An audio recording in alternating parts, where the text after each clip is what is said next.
শংকৰদেৱ থান বা পাটবাউসী সত্ৰ বৰপেটা চহৰৰ পৰা প্ৰায় 5 কিলোমিটাৰ আঁতৰত বৰপেটা সত্ৰৰ দক্ষিণ পূব দিশত অৱস্থিত এখন ঐতিহাসিক বৈষ্ণৱ সত্ৰ।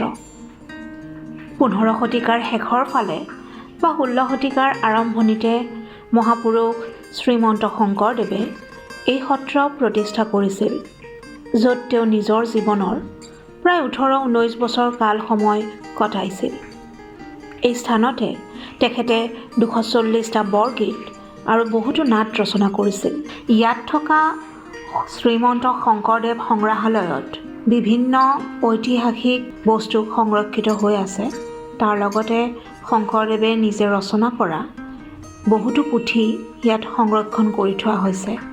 তাৰোপৰি শংকৰদেৱৰ দ্বিতীয় পত্নী কালিন্দীৰ শোৱাপাতি, কালিন্দীয়ে ব্যৱহাৰ কৰা কোৱা এই সত্ৰত অতি সুন্দৰভাৱে আজিও সংৰক্ষিত হৈ আছে।